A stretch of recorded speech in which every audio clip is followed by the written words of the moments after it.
É o desenho da história da humanidade e do porquê Jesus teve que vir aqui na Terra e morrer no nosso lugar. Nós falamos que Deus cria o ser humano e projeta o ser humano para a vida, e isso ele chama de reino de Deus. Porém, o ser humano, em Gênesis capítulo 3, ele escorrega do plano de Deus, ele vai para um projeto próprio, e isso a Bíblia chama de pecado. A escolha que o homem faz de desobedecer a Deus e de seguir o seu próprio caminho. Deus tinha um caminho, o homem fala, quero viver o meu caminho. O caminho de Deus era um caminho colorido, um caminho de saúde, de paz, de proximidade com Deus, de relacionamento com Deus, de amor entre um e outro. O caminho do homem é um caminho mais tortuoso, um caminho mais cheio de sofrimento, de dificuldades de relacionamento, de problemas em geral. Todo o sofrimento da história da humanidade, querido, não é outra causa senão a escolha que o homem fez de viver longe de Deus. A Bíblia diz que essa escolha muda o destino da humanidade. A humanidade que foi criada para a vida agora está destinada à morte. Paulo diz aos Romanos que todos pecaram e estão destituídos da glória de Deus. Deus promoveu ou planejou a glória dele, a presença dele aos seres humanos, e todos que pecaram agora estão distantes, estão destituídos, estão longe da glória de Deus.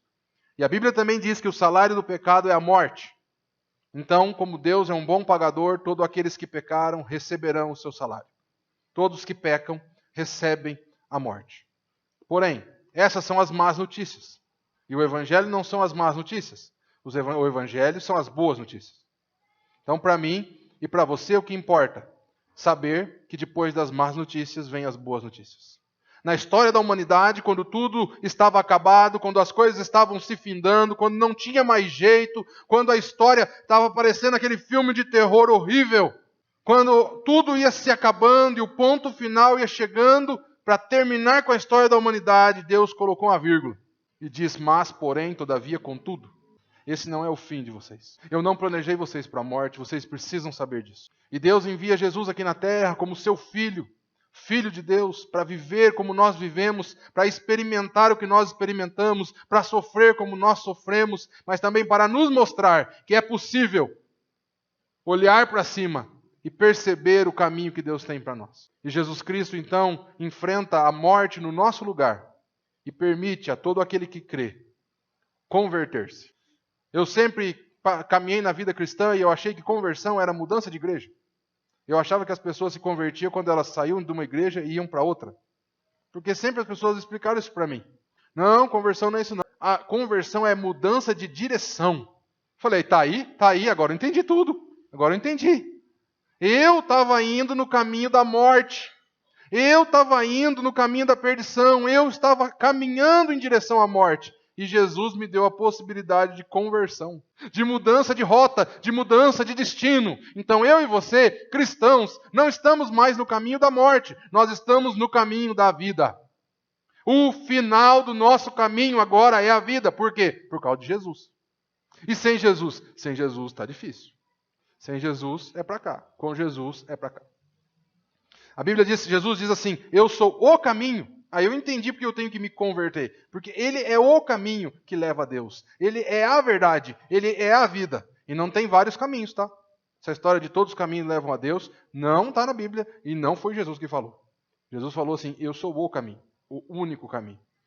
Então eu precisei me converter e um dia eu tomei minha decisão, minha vida era toda cinza, toda cheia, faltava cor, tudo complicado, tudo desbotado na minha vida. E eu então entreguei a minha vida a Jesus e falei, Jesus, eu quero seguir o seu caminho. Eu quero ser um seguidor. O cristão nada mais é do que um seguidor de Cristo. Aquele que anda nos caminhos de Cristo, aquele que se parece com Cristo, aquele que quer cada vez mais se parecer com Cristo. E eu e você, então, entramos na ponte que liga-nos a Deus e nós vamos aos poucos, ganhando cor. Nossa vida começa a tomar tonalidades daquelas que Deus tinha para nós antes do pecado.